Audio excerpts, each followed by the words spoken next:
We're listening to a guitar trio by the avant-garde composer John Zorn. It's called Circular Ruins, from his recent album, A Garden of Forking Paths. The song and the album both get their titles and their inspiration from stories by Jorge Luis Borges.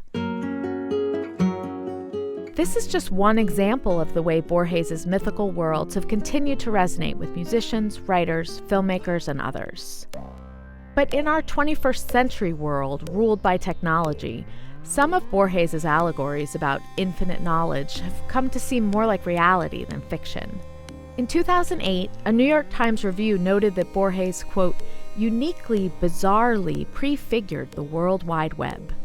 Books with titles like Borges 2.0 and Sci Borges positioned him as somehow foretelling our future entanglements with technology. Borges was born in 1899, when the invention of the linotype machine had just begun to revolutionize the spread of information.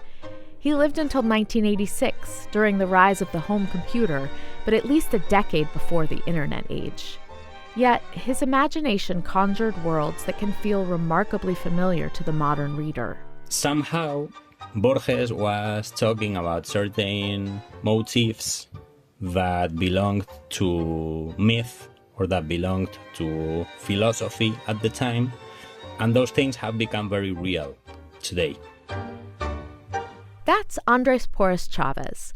He's a professor of humanities at IE University in Spain, and he's been thinking a lot about this connection between Borges' writing from the 1940s and our 21st century reality. The Library of Babel is a classic example.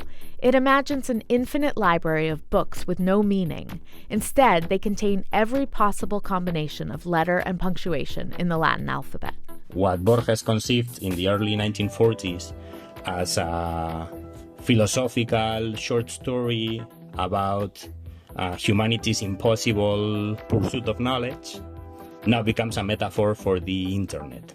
We have a massive amount of content constantly expanding, and we are just as lost as the librarians of Babel were. Or take another story called The Aleph. There is a tiny object that contains the entire universe and allows you to move around the world. Now we all have a smartphone in our pockets with which we can watch videos from all over the world, or we can travel using Street View, for example. And these are obviously trivial examples of greater ideas, but there is something very powerful in an author having explored all of these topics almost a century ago. Chavez points out that Borges also seems to have anticipated our current techno-frontier, beyond the infinity of the internet. Funes the Memorious, a story by Jorge Luis Borges. Artificial intelligence. I remember him.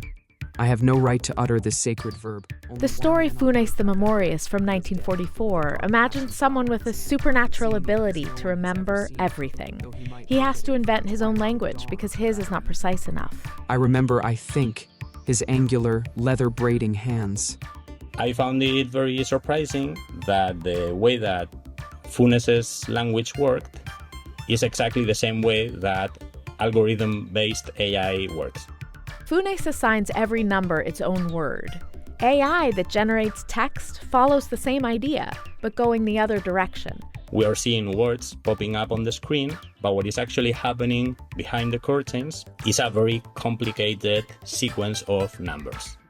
I asked Chavez what he thinks Borges would have made of 21st century technology. I think Borges would have probably been a techno-skeptic.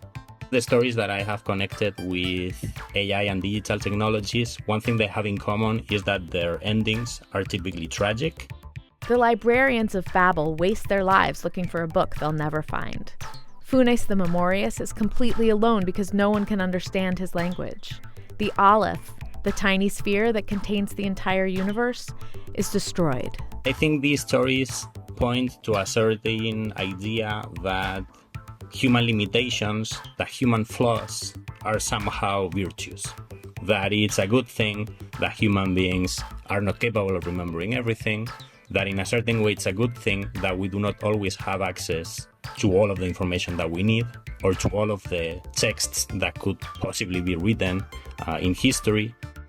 In Borges' story, Funes admits, My memory, sir, is like a garbage heap.